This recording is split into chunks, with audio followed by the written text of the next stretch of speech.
그래서 고맙습니다. 또 합니다. 함께 예배드려서 감사합니다. 계속 쳐다보는 분은 왜 그럴까요? 집중하여 은혜 받읍시다. 그래서 제가 하는 건데 따라서 잘하네요. 그렇게 맞습니다. 제가 여러분들에게 요새 일어나는 이 세대를 보면서 참 여러 가지 생각이 많았고요. 뭔가는 이 세대에 일어나는 모습을 하나님의 말씀을 통해서 전해야 되겠다라는 생각을 벌써부터 갖고 있습니다. 그런데 굉장히 자칫 잘못하면 오해를 살 수 있는 부분들도 있어서 상당히 망설이고 또 기도하면서 오늘 이 본문을 보면서 오늘 참 본문이 이 말씀 전하기에 적합한 본문이다라는 이런 생각이 들더라고요. 자, 여러분, 우리 어르신들도 다 알지요. 요새 TV다 보시면 저 시청 광장에서 막 태극기 들고 막 그러고 또 저 서초동 검찰청 앞에서 촛불 들고 난리치고 하는 거 다 봤죠? 김순남 권사님 보셨어요? TV 안 보시나? 무슨 말인지를 지금 잘 TV 보시죠?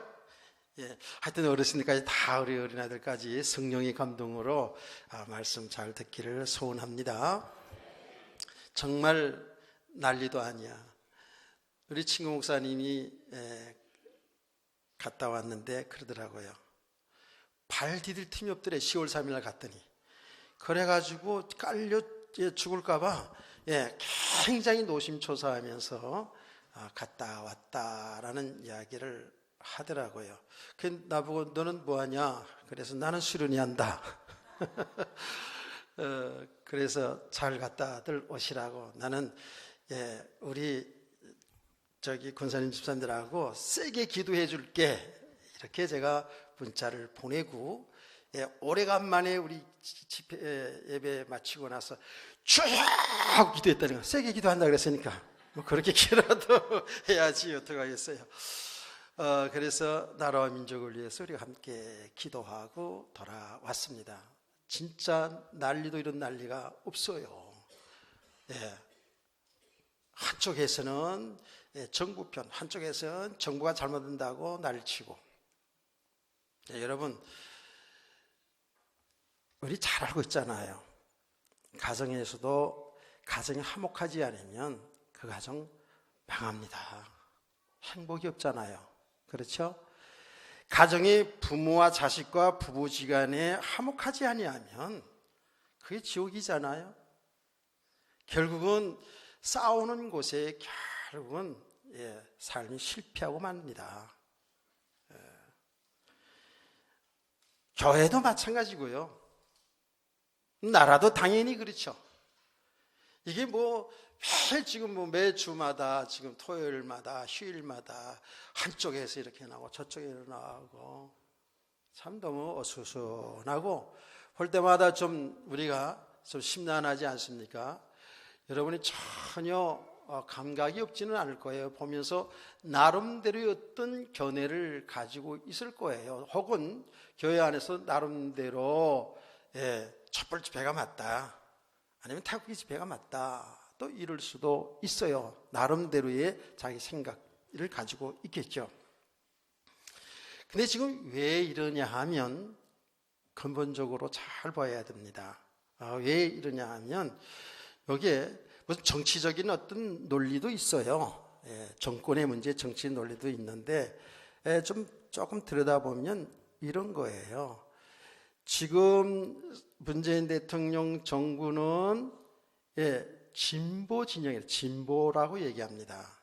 이것을 사람들은 좌파라고도 얘기하지요. 또 기존에 예를 들어서 이명박 대통령, 박근혜 대통령을 중심으로 해서 이쪽을 보수 진영이다, 보수다 이렇게 말하고요. 이걸 또 우파다 이렇게 말하기도 해요. 근데 지금 제가 아는 상식을 다 얘기할 수도 없고 또 제가 깊이 또 사실 아는 것도 아니고, 근데 중요한 건 뭐냐 하면 그 보수와 진보의 가치를 어디에다 가치를 두냐 하면은 진보는 다 평등이다. 우리 계급도 없고 다 잘 사는, 다 같이 사는 평등한 그런 사회를 만들어 보자라는 것이 이 진보 측이고요. 또 우측에는 뭐냐 하면 우리는 자유롭게 힘을 얻는 대로 또 자기 역량껏 이렇게 살아가는 것이다. 부자도 있을 수 있고 가난한 사람도 있을 수 있다 라고 이렇게 주장을 하는 편이죠. 자, 그것으로 다 설명할 수는 없지만 대략적으로 이제 우리가 이렇게 간단하게 좀 알아두시면 좋고요. 이렇게 진보 측의 체제는 어떤 체제냐면 사회주의 체제입니다. 사회주의 체제. 사회주의 체제, 또 이쪽에는 자유민주주의 체제라고 이렇게 이야기할 수가 있어요. 이 사회주의 체제 그러면 또 우리 어른들이 조금 또 이해가 잘 안 될 수도 있어요. 뭐 젊은 사람도 그럴 수 있고요. 공산주의 체제라 그러면 조금 더 쉽게 알 수 있죠. 이 사회주의 체제, 공산주의 체제는 다 같은 그런 가치와 철학을 가지고 있습니다. 조금은 차이는 있지만은 그렇게 될 수 있어요. 왜냐하면 공산이라는 말이 나쁜 말이 아니에요. 공산이라는 말이 한문으로 보면 함께할 공자에 나을 산자. 그래서 아기를 낳을 때 낳은 사람은 산모라고 그러지 않습니까? 그래서 함께 노동하여서 함께 생산하는 그런 체제를 공산 체제라고 이렇게 사회주의 체제 이렇게 얘기합니다. 그래서 공산이라는 말이 라틴어에서 유래돼 가지고 영어에서도 함께 하는 거예요. 함께 같이 일을 해서 생산해서 같이 분배하는 이런 체제를 이야기를 하는 것이죠. 이 자유주의 체제는 사회주의 체제는 이러거든요. 이런데 이 사회주의 체제는 그래서 모든 것을 국가가 중심으로 한, 국가가 모든 것을 관장하는 이런 체제가 되는 것이에요. 근데 자유주의 민주주의 체제는 모든 게 국민이 주권이에요. 국민이 시위예요. 그래서 개인 그 권리를 상당히 높이는, 물론 법 안에서 자유를 이렇게 마음껏 살도록 보장하는 체제다, 이렇게 이야기를 할 수가 있겠죠. 자, 공산주의 체제, 말하자면 사회주의 체제, 사회주의라고 얘기해요. 사회주의 체제, 왜 얘기했냐면 공산주의라면 너무 여러분들이 크게 생각하고 나쁜 그런 인식이 있어가지고 제가 사회주의 체제라고 이렇게 표현을 할게요. 이 사회주의 체제는 국가가 모든 것을 주관하기 때문에 뭐가 있냐면은 사유재산이 인정이 안 됩니다. 개인 사유재산이 인정이 않은 체제예요. 그것도 어떤 유도리가 있습니다만 일단은 체제는 그래요.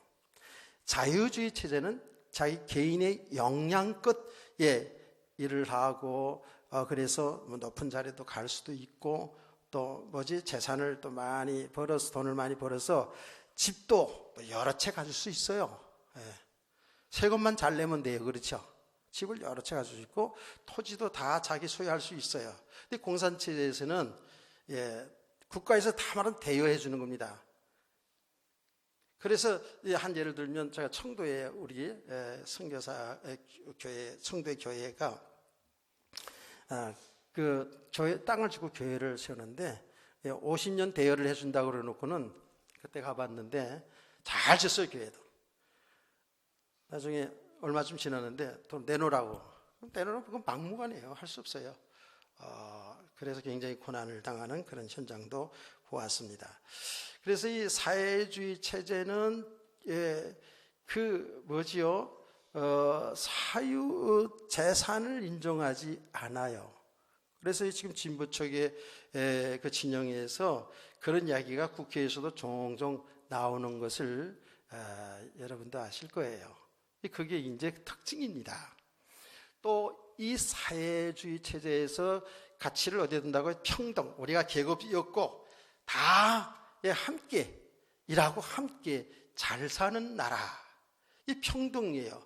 그래서 실제로 북한에서는 배급제도를 하지 않았습니까? 배급제도를 이렇게 하고 이렇게 했다고요. 우리 자유민주 체제는 배급제도가 아니잖아요.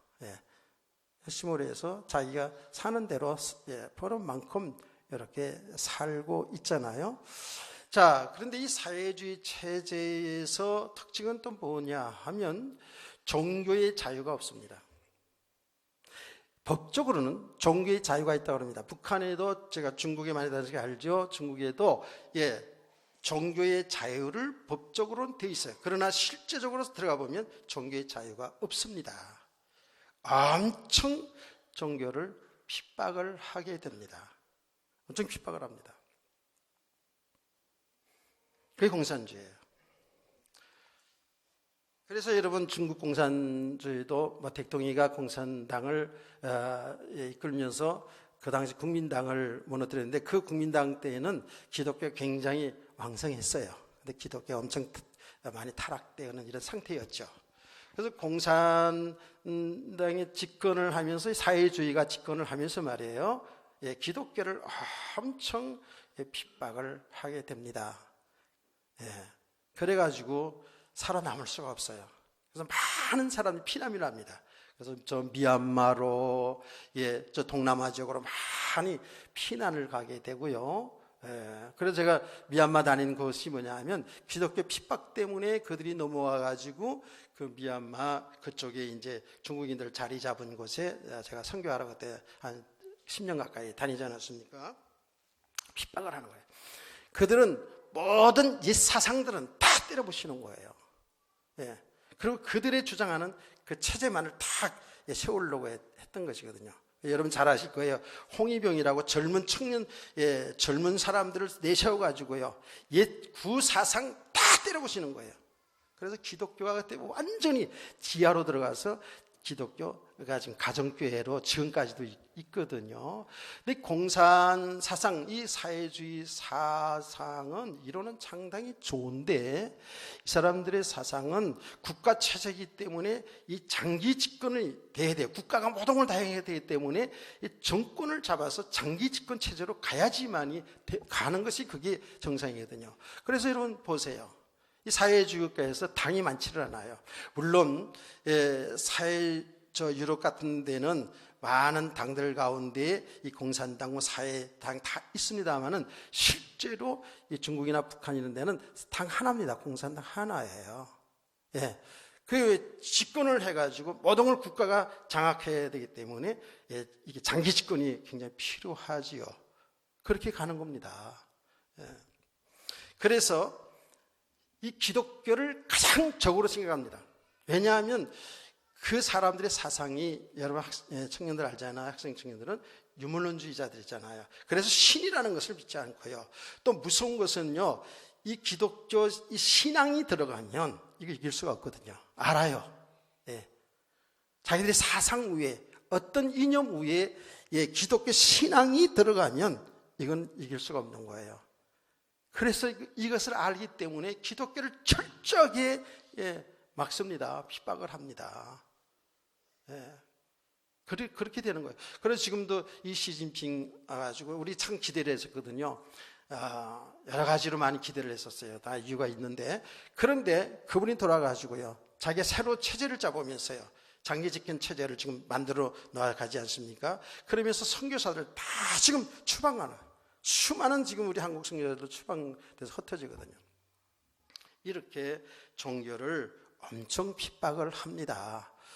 여러분이 좀 아시는 분들은 아시겠습니다만은 제가 유럽을 쭉 순회했거든요. 순회하고 선교사님들을 통해서 많은 이야기를 들은 적이 있어요. 뭐냐면 유럽의 국가들이 기독교가 왕성하고 기독교 문화 속에서 나라들이 다만 세웠잖아요. 그래서 기독당들이 또 굉장히 센 그런 나라도 있고요. 그런데 이 유럽 교회가 완전히 무너졌거든요, 지금요. 실제로 무너졌어요. 근데 거기에는 여러 가지 원인이 있어요. 결국은 들어가면 근본 원인은 제대로 복음이 세우지 않은 것이 근본 원인이죠. 그런데 여러 가지 신학사조라든지 혹은 여러 가지 원인이 있는데 그 중에 하나가 뭐냐면 이 사회주의, 기독교적 사회주의가 들어간 거예요. 교회 속에 들어갔어요. 그 속에서 자라서 이제 목사가 되고 사역을 하는데 이게 제대로 안 되죠. 그래서 교회가 어떻게 되냐면 국가 종교로서 말하자면 국가의 정책에 서비스하는, 그야말로 서비스하는 쪽으로 이렇게 많이 전락이 된 거예요. 되었다는 거예요. 선교사를 통해서 실제로 사역하는 분들을 통해서 그 현장들을 쭉 돌아보면서 그런 이야기를 전에 제가 쭉 들었습니다. 그래서 어떤 거냐면 교회가 본질을 잊어버린 거예요. 복음의 본질, 예수 그리스도의 복음 전해야, 생명으로 전해야 되는데 어떤 나라들에서 유럽 국가들을 보니까 나라에서 목사들 월급 다 줘요. 평등해요. 다 월급 주니까. 그러면서 복음의 본질을 놓치면서 국가 시책에 맞춰서 하는 사업들이 뭐냐면 마약 중독 치유, 교회에서 하는 사역들이 마약 중독 치유 사역, 자살 방지 치유 사역, 무슨 심리적 상담 사역, 이런 것들로 말하자면 나라에 서비스하는 이런 국가로, 이런 교회들로 전락이 돼가는 거예요. 무너지죠. 그러니까 그렇게 큰 교회들이 무너져 가는 거예요. 여러 가지 원인들도 있습니다. 원인이 있어요. 다 얘기할 수는 없고요. 그러나 이렇게 기독교 사회주의가 들어가는 유럽에 이렇게 무너지는 거예요. 아까 이제 사회주의가 평등을 가치로 했는데 여러분, 그 평등이라는 것을 통해서 뭐가 나왔냐면 동성연애를 인정하는 거예요. 그래서 진보주의에서는 거의 다 동성연애를 거의 다 인정하잖아요. 다 인정합니다. 다 평등이야 이거. 우리는 남자 여자 평등인데 이건 성평등이라. 이거 얼마나 무서운지 몰라요. 동성연애가 허락되신다니까, 교회 안에서도. 그래서 여러분, 동성연애에 관해서는 종종 얘기 들었잖아요. 그렇죠? 미국에 다 주마다 다 그런 건 아니지만 어떤 주에서는 동성연애에 대한 동성연애가 죄다라고 설교를 하면은 잡혀가고 불이익을 당한다는 소식들 우리가 듣지 않았습니까? 그런데 최근에 일입니다. 그 노르웨이에서 있었던 일인데 이 기독교 부모가 어린 자녀예요. 아주 어린 초등학교인가 이렇게 자녀에게 동성연애는 이건 나쁜 것이다. 이거는 하나님의 말씀에 잘못된 죄다라는 것을 가르쳤어요. 이게 들어가 가지고 부모가 잡혀갔습니다. 부모가 잡혀갔다는 거예요. 이렇게 무서운 거예요. 그런데 우리나라도 마찬가지예요. 지금 우리가 사실 동성연애라는 것은 참으로 음성적으로 있었죠. 우리나라도 있었는데 지금은 어때요? 저 서울 광장에서 동성연애 축제까지 할 정도로 지금 이렇게 발전되거든요. 얼마나 무서운 겁니까 이게요. 성경은 한 남자와 한 여자 결혼해서 자식을 낳고 살도록 갔는데 남자와 남자, 여자, 여자, 남자끼리 결혼하고 여자끼리 결혼하고. 많이 심각하죠? 이렇게 나가다 보면 우리나라 이렇게 지금 이런 거 참 막기가 힘들거든요. 그런데 이 진보 정권에서는 이런 것을 동성연애 허락하려고 자꾸 지금 하거든요. 그래서 국회에서 이 보수 진영에 있는 국회의원들이 또 특별히 기독교 집사 장로들 또 국회의원들 있잖아요. 이들이 지금 악착같이 막고 있어요. 그래서 지금 언제 이게 두드려질지 모른다니까. 그러면 교회에서 목사들이 동성연애는 죄입니다 그러면요, 이게 법에 걸리는 거거든요. 걸려요. 이런 동성연애 하는 자를 여러분들이 배척하라는 얘기가 아니에요. 그들을 사랑해야죠. 그들을 품어야죠. 그들을 복음으로 치유시켜 나가야죠. 그러잖아요. 그런데 그 자체가 이건 죄악이잖아요. 그렇게 여러분 믿으시죠? 이게 평등이라는 가치 속에 이런 것들이 나오는 거예요. 얼마나 무서운지 몰라요. 자, 여러분, 이 자유민주주의 체제는 아까 얘기했죠. 개인 재산 사유 이렇게 인정하고 사유재산 인정하고 그리고 종교의 자유도 다 허락하는 것이 자유민주주의 체제 아닙니까? 자, 성경 보라고요. 하나님께서는 우리 인간을 창조하셨죠. 똑같지 않아요. 여러분 지금 여기에 있는 사람들이 똑같은 사람 어디 있어요? 다 틀려요. 얼굴 모습 틀리고 성품도 틀리고 받은 달란트 재능도 틀리고 받은 은사도 다 틀려요. 그렇죠? 우리를 자유의지를 주어서 창조했다고요. 그게 뭐예요? 하나님이 주신 그 모든 것을 통해서 마음껏 자기를 개발하면서 세상에 살라고요. 아멘.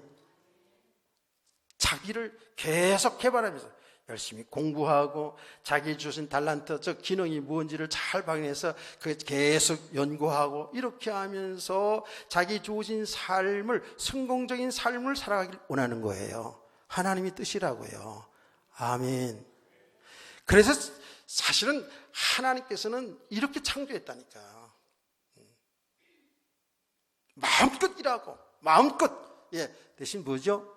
우리 인간을 하나님을 경배하면서 하나님 안에서 이 축복을 누리기를 원합니다. 아멘.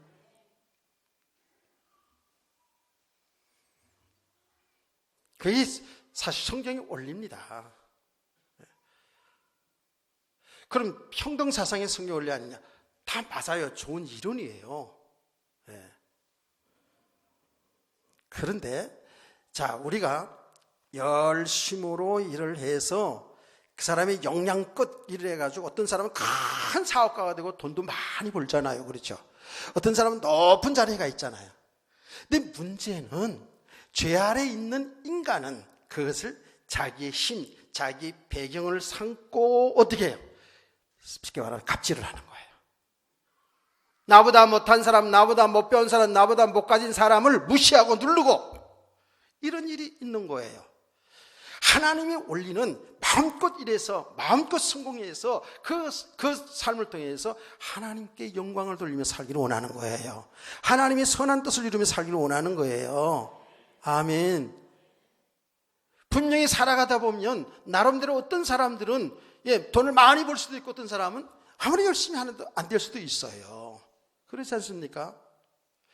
이런 것을 잘 나누면서 잘 도와주면서 함께 더불어 하나님을 섬기고 함께 사는 세계를 이루기를 원하신다고요. 하나님의 뜻은요. 아멘. 그래서 성경에도 보면 뭐예요? 가진 자를 통해서 어려운 고아나 가부 이런 사람들을 도와주라고 얼마나 많이 합니까? 하나님의 백성들의 일을 위해서 헌금도 가르쳐 줬고요. 그렇게 살도록 그렇게 한 거예요. 그게 맞잖아요. 그렇죠? 우리가 성품도 기능 다 다른데 다 똑같이 사업에서 다 부자 되고 다 뭐 높은 자리에 가고 그렇지 않단 말이에요. 생긴 것도 다 틀린데 뭐 그렇잖아요. 너무 심각하다. 좀 얼굴 좀 펴보세요.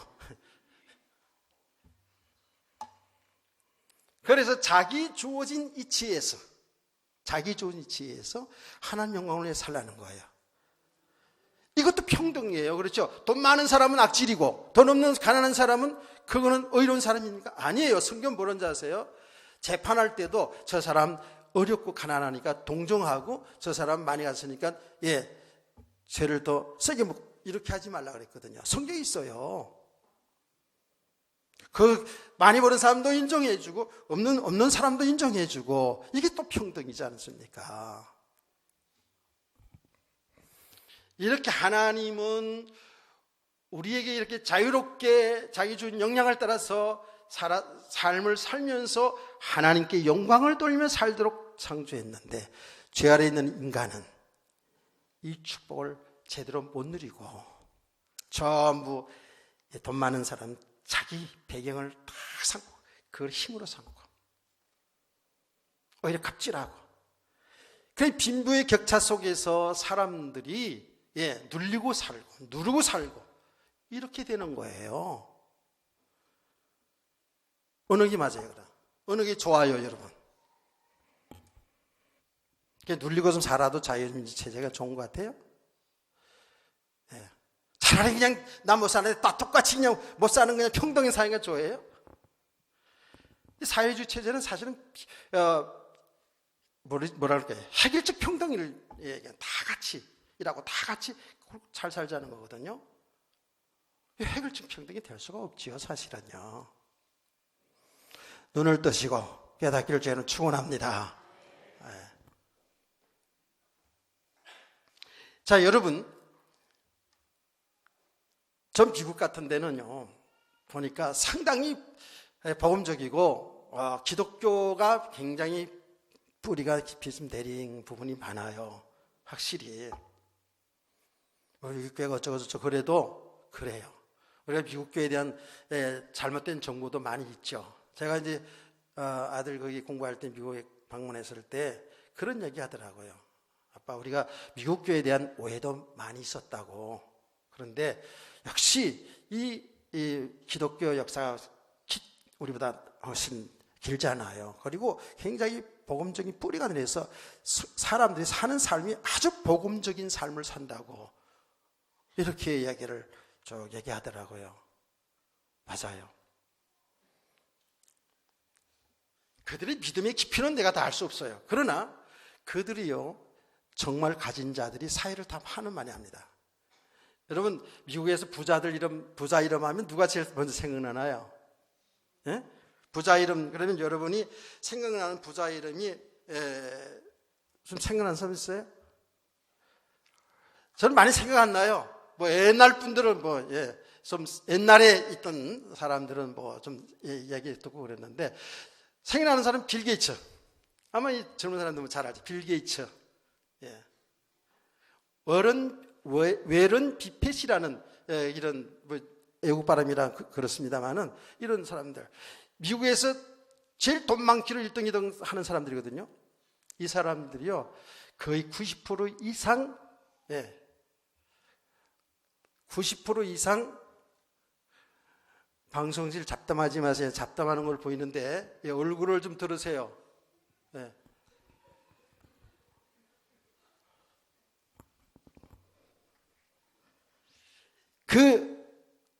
저기 영어 잘하는 사람들이 다 앉아 있어가지고 그런 것 같아. 어쨌든 하여튼 그 부자들이 있단 말이에요. 빌 게이츠나 뭐 이런 부자들이 있거든요. 사회 90% 하는 합니다.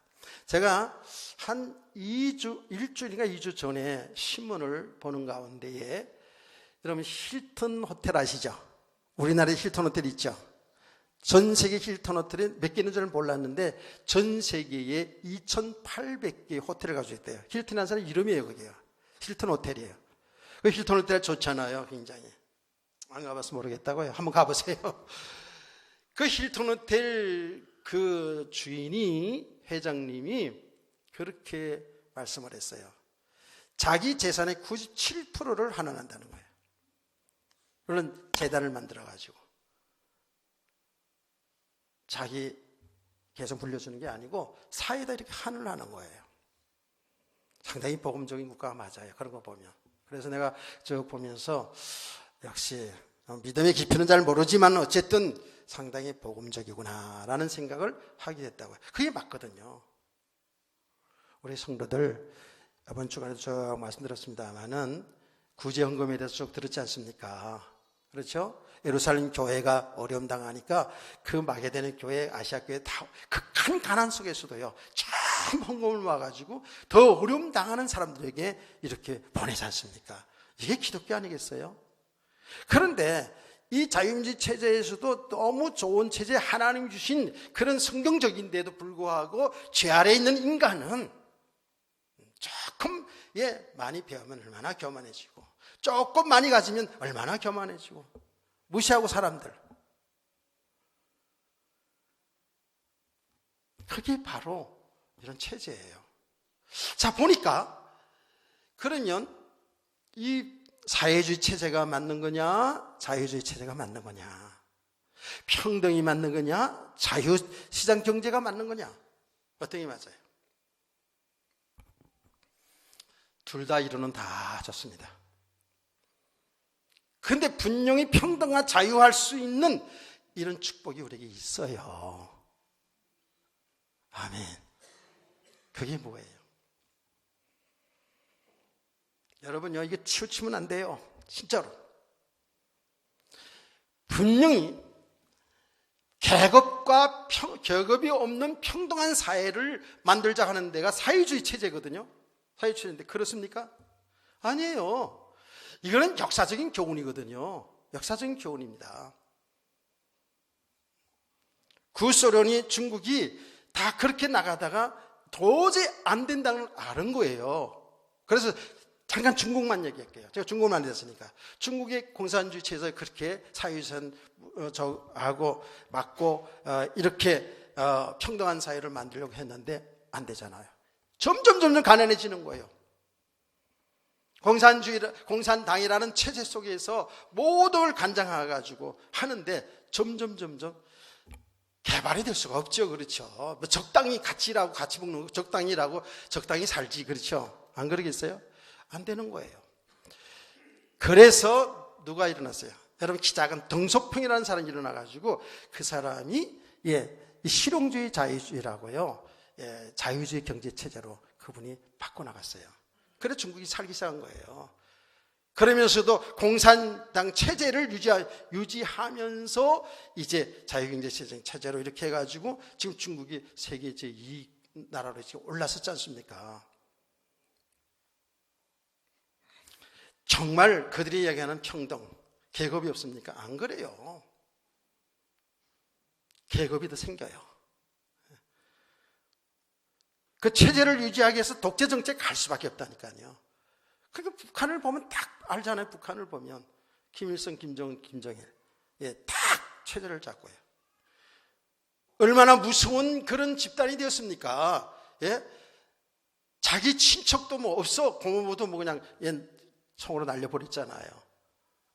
이런 사회가 되는 거예요.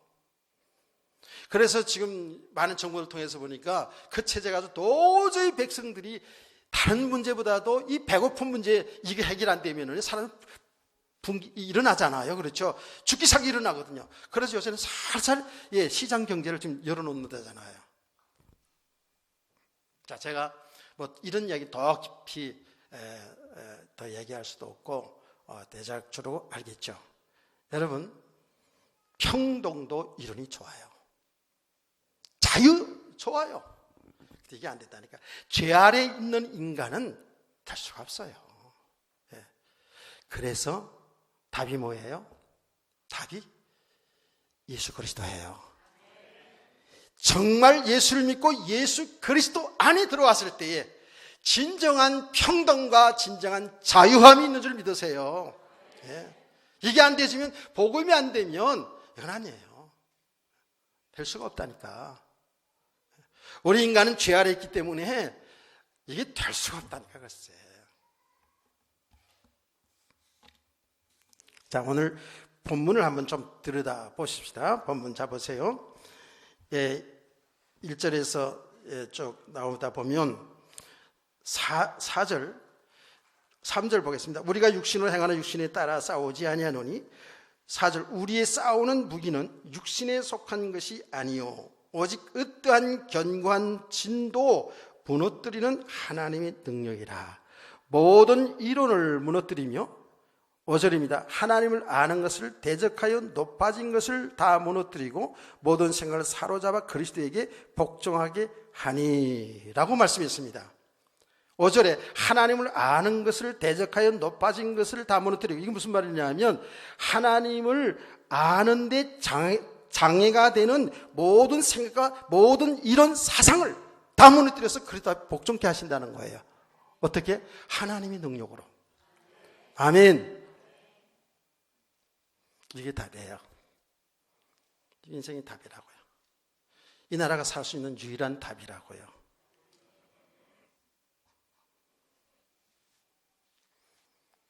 그리스도만이 사는 길이라니까요. 그럼 이게 하나님의 능력이, 지금 그리스도만 사는 길이라는 말을 우리가 많이 듣잖아요. 하나님이 능력이라는 게 뭐냐?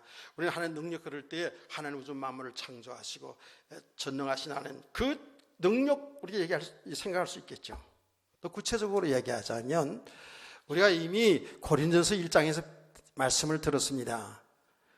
오직 부르심을 입은 자들에게 있어서는 유대인에게나 헬라인에게나 모든 사람이 하나님의 능력은 그리스도라 했어요.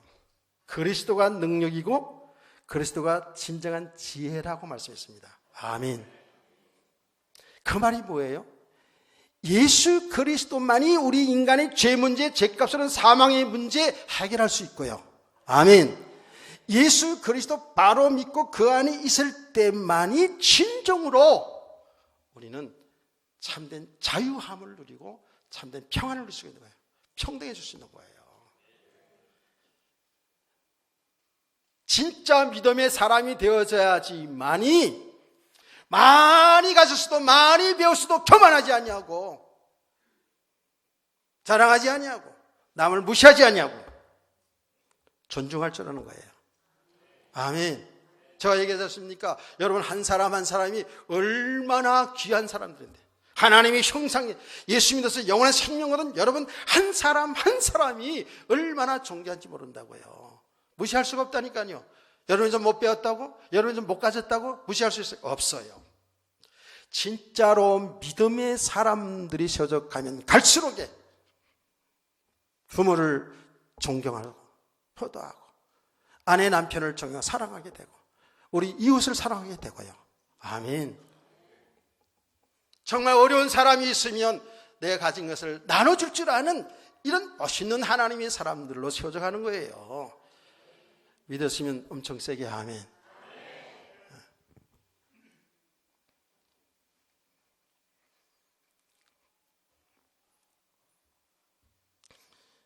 자, 그런데 말이에요.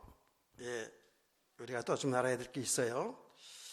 우리가 육신을 행하나 육신에 따라 싸우지 아니하노니 우리의 싸우는 부위는 육신에 속한 것이 아니요 오직 어떠한 견고한 진도 무너뜨린다. 어떤 이름과 사상도 무너뜨리는 것은 복음밖에 없다는 거예요. 복음이 능력이에요. 아멘. 그런데 이 견고한 진을 무너뜨린다는 게 쉬운 게 아니에요. 쉬운 게 아니에요. 견고한 진이라고 그랬어요. 진이 뭐예요? 전쟁할 때 진을 친다 그러잖아요. 진. 전쟁이 승리하게 진을 친다 그러잖아요. 아주 견고한 진, 뿌리 깊게 내려진 이 진, 이게 무너지는 게 쉽지 않아요.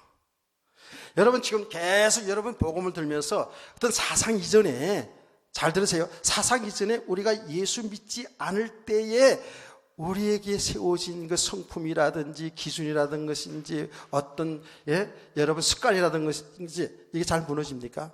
잘 안 무너져요. 육신에 여기에 속해 살았던 이 세계가 이 삶이 잘 안 무너진다니까. 이게 견고한 진이야. 이건 그 어떤 것으로도 무너뜨릴 수가 없어요. 복음만이 무너져요. 복음을 통해서만 무너져요. 복음은 빛이기 때문에 그래요. 생명이기 때문에 그래요. 능력이기 때문에 그래요. 아멘. 복음만이 우리 죄 문제 해결할 수 있기 때문에 그래요. 깨닫기를 축원합니다. 그리스도 예수 안에 있는 이 세계만이 진정한 축복의 세라는 것을, 이것을 알고 믿는 사람이 믿음의 사람이거든요. 그래서 이 복음을 알아가면 알아갈수록 있잖아요. 알아갈수록 내가 갖던 그 학문도 사상도 내가 가지던 물질도 그 권세도 이게 사실 아무것도 아니었구나. 그리스도 예수 안에 모든 게 다 있구나. 할렐루야. 이렇게 알아가야지만이 내 안에 있는 이 진이 무너지는 거예요. 우리 안에 진이 있다니까 지금 다 있어요. 무너지는 거예요. 요 가정이 만만치 않아요. 근데 여러분 자신을 잘 살펴보면 알잖아요. 제가 그런데 이걸 준비하면서 이런 책을 전체로 보다가 그 이동호 교수라는 그분의 간증을 듣게 됐어요. 이동호 교수의 글을 좀 듣게 됐어요. 이동호라는 분인데 연세대 교수인데요. 이분이 주사파에 아주 그야말로 이름 없이 뒤에서 교육했던 사람이에요. 그래 지금 뭐 조국 장관, 뭐 임종석 이런 사람들이 그 사람 밑에서 이 북한 사상을 가르치던 사람이에요. 근데 보니까 지금 간증 하나 보니까 예수를 믿고 나서 아마 이게 회복됐는지 어쨌든 그래요. 그래서 이제 회심을 했어요. 돌아섰어요. 전향을 했다고요. 무슨 공산 사상을 가지고 있던 사람이에요. 전향했는데 이분이 얘기하는 거예요. 전향을, 이건 아니다. 이건 정말 이거 잘못된 것이라고 알고 전향했는데도 거기서 그 사상에서 빠져나오는 것이 10년 걸렸다고 하더라고요. 쉬운 게 아니에요. 쉬운 게 아니라니까. 우리의 작은 습관 하나도 이런 고치는 게 얼마나 어려운데요. 안 그래요? 다 사람마다 지금 우리 어린아이도 어른들도 자기 생각 다 있어요. 조금 우리 학생층이들 학교에서 공부하다 보면 공부하는 어떤 사상이 들어갔냐 그대로 있어요. 그래서 지금 안타까운 것이 뭐냐면 우리 교회에서 이걸 바로 제대로 해야 되는데 학교에서 아이들 가르치는데 역사책을 내 역사 좋아하기 때문에 역사책을 쭉 이렇게 뭐 역사책에 문제가 많다 해서 보니까 보통 문제가 아니에요. 지금 너무 나가도 많이 나간 건 많아요. 진보 쪽으로. 그러니까 그런 교육을 받고 쭉 자라는 아이들이요 너무 힘들어요. 이게 한번 들어간 사상이 안 빠지는 거예요. 여러분 지금 조국 법무부 장관 때문에 그걸 빌미로 해서 지금 야당들 한국당 해가지고 지금 난리잖아요. 지금 난리 났잖아요. 사실 한국당에서는 조국이 법무부 장관 된 게 잘 된 거라고 생각할 수 있어요. 제 생각이에요. 왜? 그걸 가지고 계속 지금 몰아가면서 나중에 선거까지 갈 수가 있다고 생각되니까 잘 된 거라고 볼 수 있어요. 그런데 기독교 단체들이 지금 여기 동참하거든요. 기독교 단체들이 물론 정치성 있는 사람도 있을 수 있어요. 그러나 왜 지금 이것을 반대하고 문재인 정권을 반대하냐 하면 기독교 단체들은요 사회주의 체제로 가기 때문에 그런 거예요. 이걸 알기 때문에 그런 거예요. 제가 여러분 지금 그 기독교 단체를 주관해서 앞장서는 분이 전광훈 목사님입니다. 저는 개인적으로 그분에 대해서 잘못된 정보이기도 하죠. 약간 또라이 이렇게 생각했어요. 죄송합니다. 정치하는 목사님 이렇게 생각했어요. 왜? 기독교당을 만들려고 많이 애쓰는 거니까. 그렇게 생각했거든요. 그런데 계속 그분이 지금 나서서 그러는데 그 집회를 주도하고 지금 그 청와대 앞에서 텐트를 치고 그 기도하는 일을 지금 계속 하고 있거든요. 저분이 뭐야? 그래서 그분에 대해서 제가 좀 글과 또 간증과 이런 걸 봤어요. 정치적인 부분이 전혀 없는 건 아니겠지만 그분은 보니까 김중근 목사님의 아주 사랑하는 제자이더라고요. 사랑받는 제자이더라고요. 그리고 김중근 목사님, 우리 수련회 잠깐 얘기했잖아요. 그분은요, 저 해남인가 그렇게 그쪽 사람인데요. 아버지가 지주인데 공산당이 돌아가지고 자기 아버지가 자기 집 모서만데 죽은 거예요. 그때 그런 일이 있잖아요. 이 공산주의자들은 뭐죠? 지주들, 부르주아라 그래가지고, 이건 악질이라 그래가지고, 막 총살 싣고 죽창으로 찍고 막 이런 역사가 있거든요. 우리 학생들 잘 들어야 돼요. 그 공산당이라는 건 이 김종훈 목사는 지가 들고요. 신학교에서도 이 좌파 사상, 공산 사상을 가진 학생들에게 고발을 돼가지고 죽을 뻔을 몇 번 넘긴 사람이 이 사람이에요. 그래서 이분이 설교 나중에 그분의 설교를 제가 요새 글 내들어와서 몇 편 쭉 들었는데 그분이 이렇게 예언했더라고요. 앞으로 우리나라가 사회주의 체제가 오게 되면 그때는 기독교는 힘들다. 이게 오지 아니하도록 막아야 된다. 정광훈에게 얘기는 목사에게. 뭐 다른 제자도 말했겠지만 정말 이런 거 알아야 된다. 그렇게 쭉 가르치더라고요. 정화 목사가 얘기하는 걸 쭉 들어봤어요.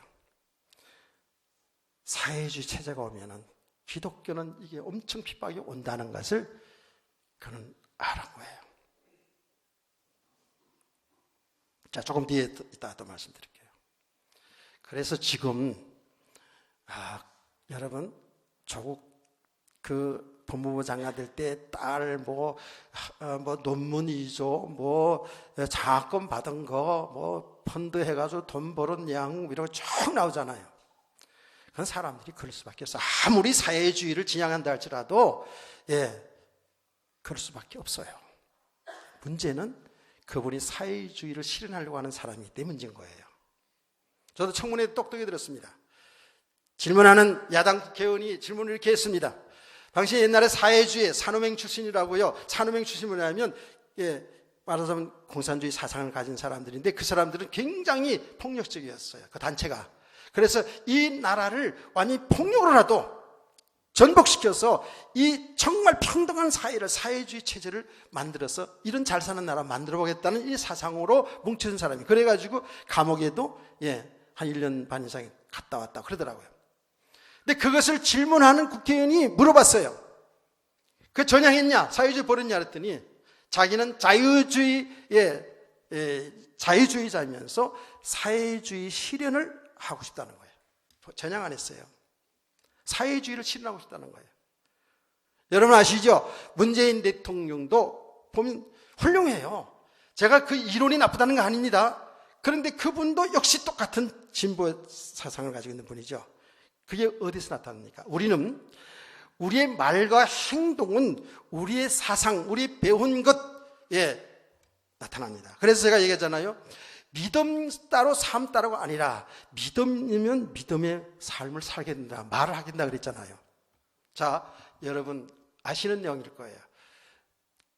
그 양반이 대통령 돼가지고 우리나라 평창올림픽 할 때 전 세계의 사람들이 주요 인물 다 왔을 때 연설할 때 뭐 하는지 아십니까? 거기서 왜 그 연설이 나오는지 몰라요. 자기는 신영복 선생님을 존경한다 그랬어요. 신영복이 누군지 아세요? 간첩에 연루돼서 수십 년 동안 옥살이 했던 사람이고 나중에 전향돼가지고 교수한 사람이에요.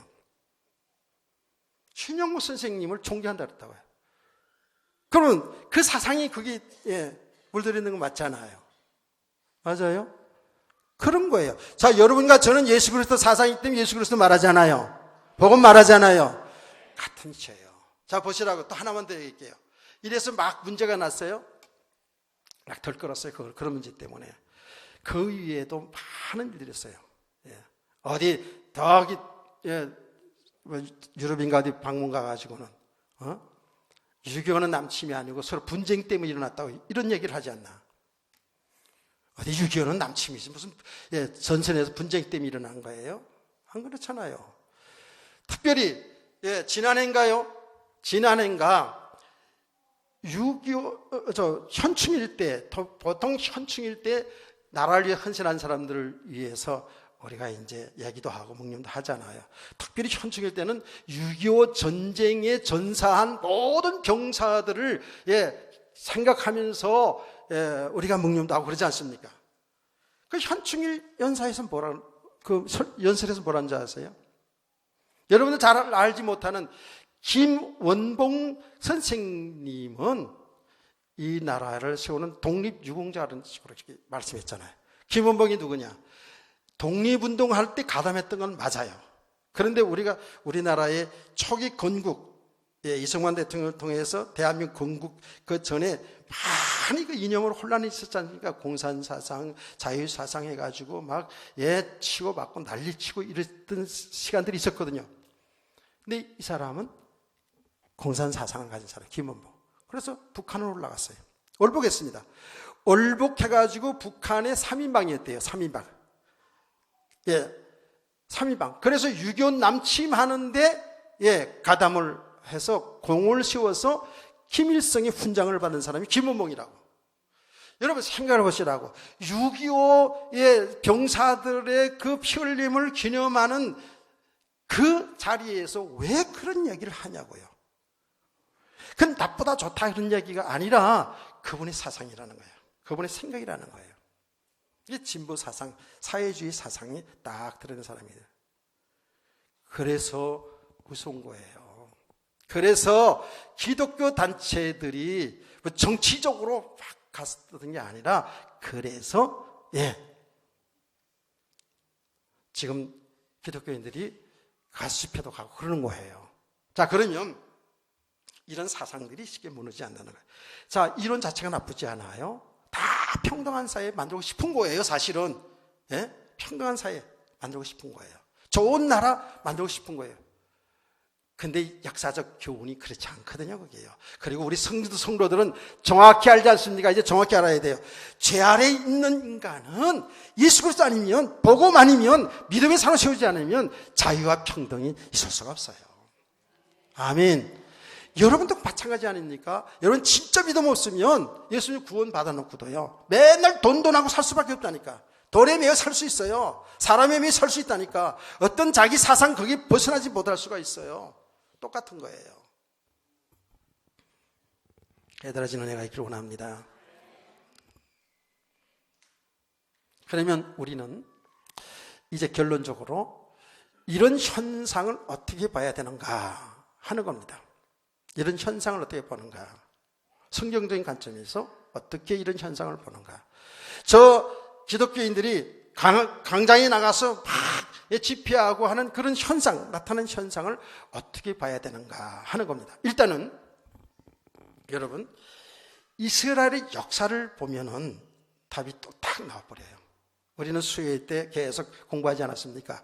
하나님의 백성들이 하나님을 바로 섬겨야 될 하나님의 백성들이 하나님 바로 섬기지 아니하고 우상을 숭배하고 세상으로 자꾸 타락하잖아요.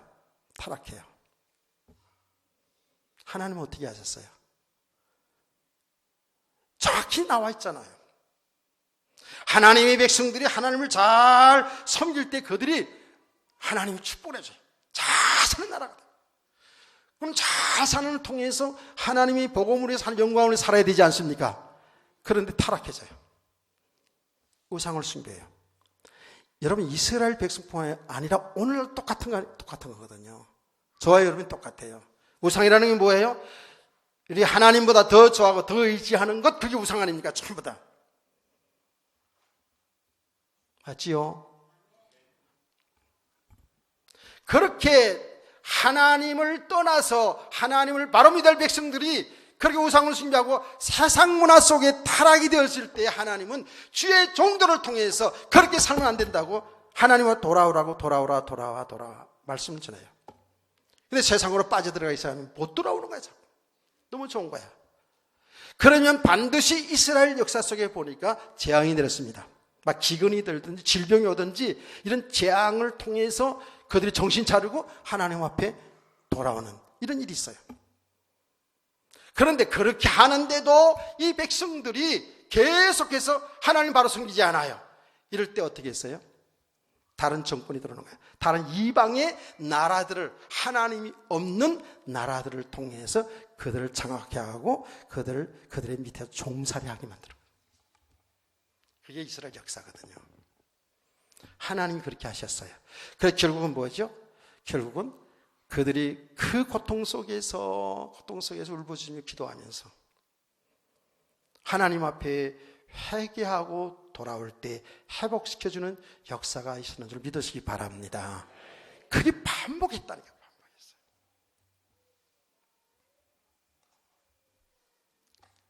여러분, 잘 봐야 돼요.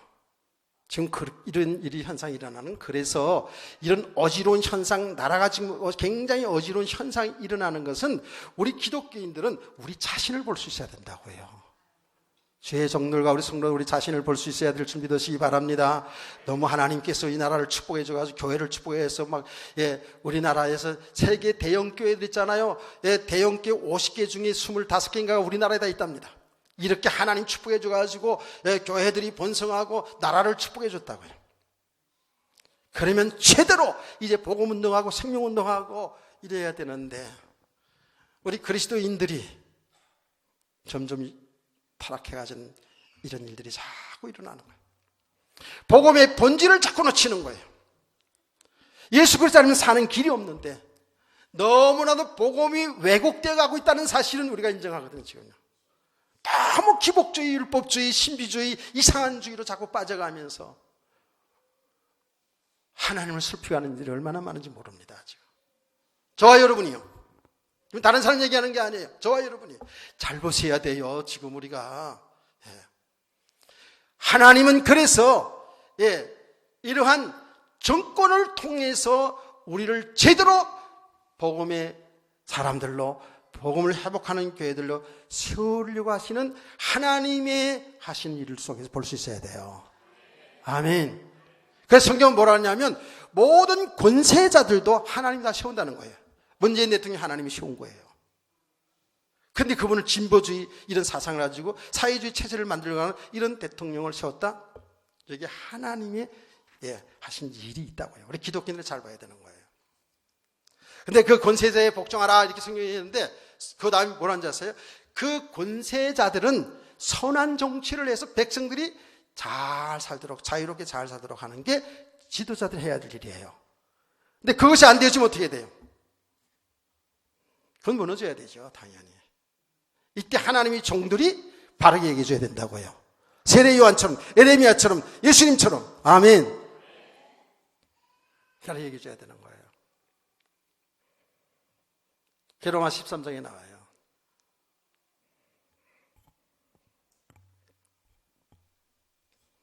그래서 우리가 볼 때 저 정권이 문재인 저 정권이 너무 잘하고 조국이 저 나쁜 놈이고 이렇게만 가서는 안 된다는 거예요.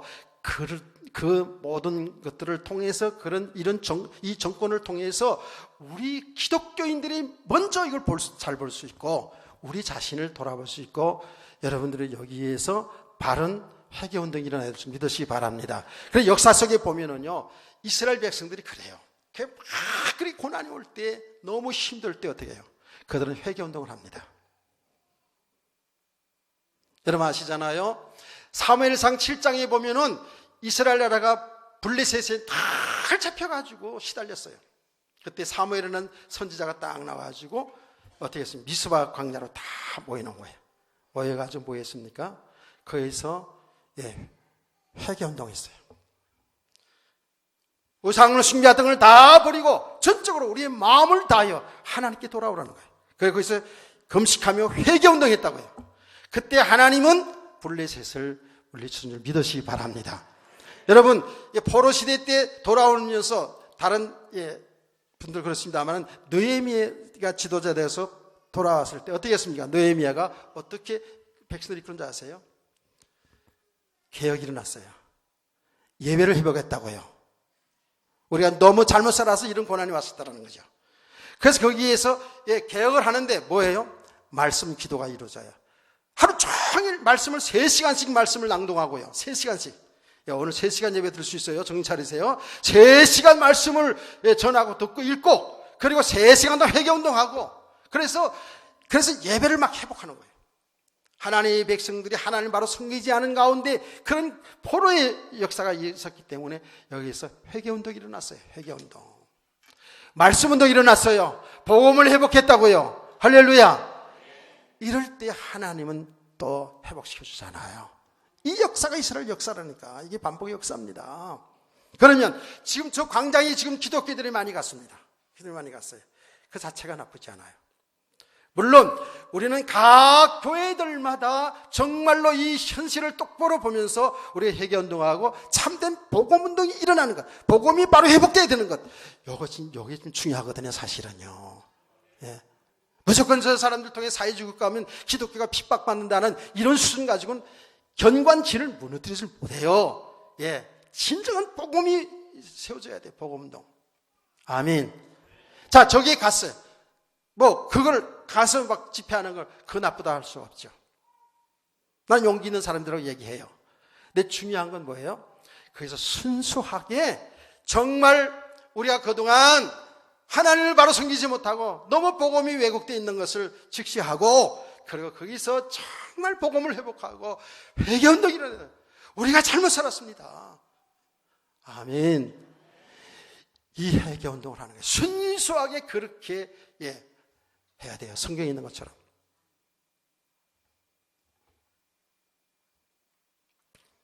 이 폭력이 있었으면 안 돼요. 물론 그 정강원 목사가 대표로 하는 다른 단체들 다 있습니다만은 문재인 그 새끼 저 새끼 막 그러더라고. 그러니까 뭐 믿지 않는 사람들도 거기 가서 그 얘기하고 시원하다고 잘한다고 그러더래요. 그래서 잘하는 건지 모르겠어요. 물론 예수님도 독세의 새끼들아 그랬으니까 세례 요한도 그렇게 했으니까 그것까지는 글쎄 이해를 해요. 그러나 폭력 써서는 안 돼요.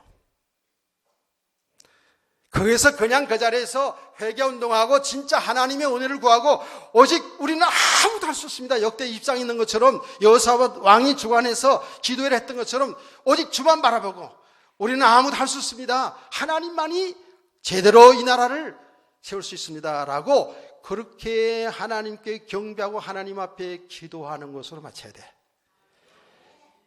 돌격대를 앞서가서 청와대를 붙이려자고? 청와대 진격해가지고, 그분 얘기하는데 그러더라고요. 사도세자 얘기를 하면서, 사도세자 때 그 뒤지 있잖아요, 뒤지. 옆다지, 어른들. 거기다 아들 세자를 거기다 넣어가지고 죽었잖아요. 아는 사람만 아세요, 그냥. 그래가지고 그걸 만들어가지고 문재인이 모가지를 딱 잡아가지고 거기다 쳐넣어가지고 나온대. 아니에요, 그건 아니고. 46명이나 강목 휘둘르다가 잡혀 들어갔어요. 그건 잡혀가야 돼. 그렇게 하는 게 아니에요. 거기까지 가서 글쎄, 잘못됐다고 얘기하는 까지 좋아요. 그것도 성경적으로 얘기해야 돼요, 그것도. 아멘. 폭력은 안 되는 거예요. 여러분, 왜 그런지 아세요? 우리의 싸움은 혈과 육의 싸움이 아니에요. 원래 그랬잖아요, 여기. 우리는 육신의 싸움이 아니라는 거예요. 영적 싸움이에요, 영적 싸움. 맞습니까? 영적 싸움을 해야 될 사람들이 예배 드리고 나와서 돌격대해가지고 청와대 진격해, 청와대 문재인 끌어내겠다. 그러니까 뭐라고 지금 야당에서 고발한 줄 아세요? 내란 선동죄로 지금 고발됐어요. 내란 선동죄는 어떻게 되죠? 나라를 전복할 수 있는 체제이기 때문에 무기징역이나 사형될 수도 있어요. 그렇게 안 돼야 되겠지만, 그게 보는 관점을 잘못 봐서 그래요. 여러분들 늘 듣잖아요. 우리의 축복도 고난도 하나님이 하신 일 속에 잘 보라고요. 아멘. 그래 자로 치잖아요. 보면 볼수록의 축복도 고난도 다 주를 위해서 다 있는 거예요. 우리 믿음을 위해서 있는 거잖아요. 그래서 우리는 성도들은 오직 믿음의 주여 우리를 온전케 하시는 예수 그리스도를 바라보는 거예요. 아멘. 모든 걸 통해서 뭐예요?